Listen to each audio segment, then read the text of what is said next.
السلام علیکم ورحمۃ اللہ وبرکاتہ۔ یہ ایک سوال ہے کہ یہ سیاسی جلسوں میں جو لوگ شہید ہوتے ہیں یا اس رستے میں ان کی موت آتی ہے تو کیا ان کو شہید کہنا جائز ہے یا نہیں؟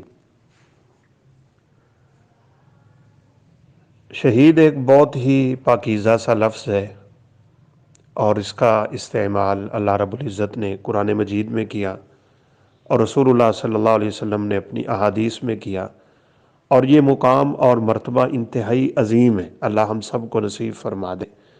رسول اللہ صلی اللہ علیہ وسلم نے اس کی بڑی شدید خواہش کی۔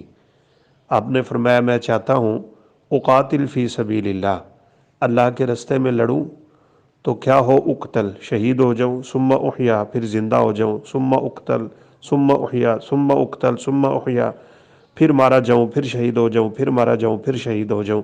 یعنی یہ انتہائی ایک اہم ترین اور افضل ترین عمل ہے۔ رسول اللہ صلی اللہ علیہ وسلم سے بعینی ہی یہی سوال ہوا تھا کہ ایک شخص لڑتا ہے اپنی قوم کی خاطر، ایک لڑتا ہے اپنے وطن کی خاطر، ایک شخص لڑتا ہے اپنے عصبیت جو قوم میں پائی جا رہی ہوتی ہے اپنے لوگوں کے ساتھ، یعنی ایک حمیت اور غیرت والا جو معاملہ ہوتا ہے، اس لیے کوئی کس لیے کوئی کس لیے، تو ان میں کون شہید ہے؟ تو آپ صلی اللہ علیہ وسلم نے ان میں سے کسی کو نامزد نہیں کیا، کسی کی نفی نہیں کی، بلکہ آپ صلی اللہ علیہ وسلم نے ایک قاعدہ اور کلیہ عطا فرما دیا۔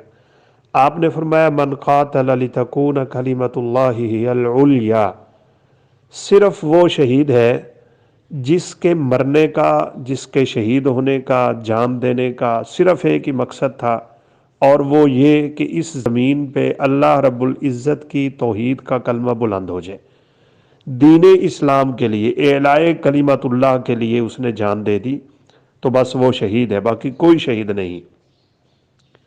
کوئی ریاکاری، کوئی سما، یہ بھی سوال ہوا تھا، کوئی لڑتا ہے کہ لوگ اسے شہید کہیں اور بہادر کہیں، کوئی کیسے کوئی کیسے، تو آپ صلی اللہ علیہ وسلم نے فرمایا صرف شہید اللہ کے ہاں وہ ہے لتکون کلمۃ اللہ ہی العلیٰ، من قاتل لتکون کلمۃ اللہ ہی العلیٰ، جو صرف اس لیے لڑا کہ اللہ رب العزت کے اسلام کا جھنڈا بلند ہو جائے۔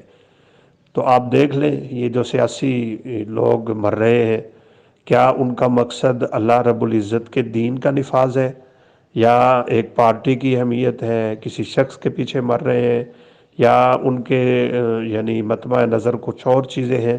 تو اسی پہ فیصلہ ہو جائے گا، اور ہر شخص جانتا ہے کہ کون کس کے لیے جان دے رہا ہے۔ اللہ عالم۔ السلام علیکم ورحمۃ اللہ وبرکاتہ۔